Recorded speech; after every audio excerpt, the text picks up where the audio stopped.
Yes, ready, start. Madam, I will be very brief and I shall not repeat some of the things that have already been stated.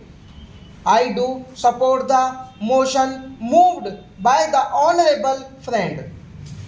As I understand it, the Attorney General, when he gave his evidence or advice to the Joint Parliamentary Committee, based his theme on three essential points.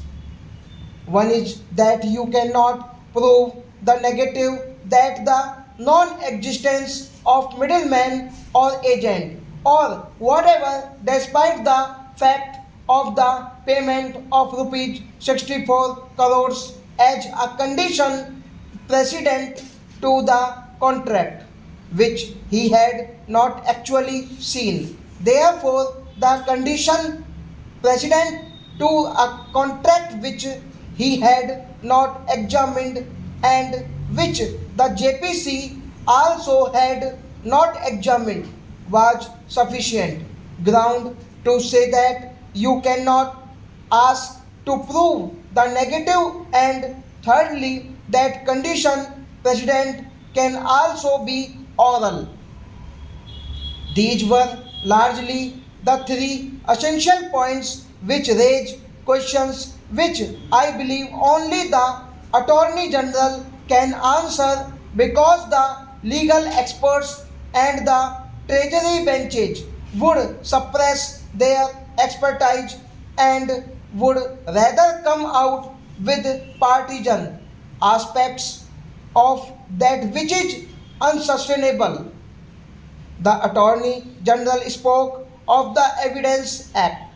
I hold the Evidence Act is essentially a procedural act and a fact finding committee such as our joint parliamentary committee was not bound to follow the Evidence Act.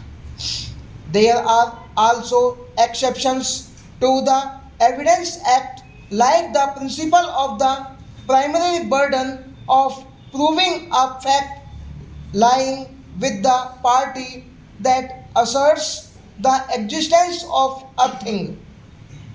And the best example is a child born out of wedlock, that is assumed to be the child of that couple, and whoever says that this child is not my child or is not born out of wedlock has to prove it to be so. Here the Evidence Act is asking you to prove the negative. The responsibility of proving the negative lies on whoever makes the assertion. Therefore, the Attorney General is wrong. Therefore, it is necessary that the Attorney General be called here. Finally, I believe there are other constitutional requirements which make it necessary. Here is Article 299 of the Constitution of India, because this is related to the Attorney General giving advice that the condition precedent could be oral. It can be oral in respect of non-government contracts only. Finally, under Section 92, in fact, the Evidence Act excludes oral evidence stock.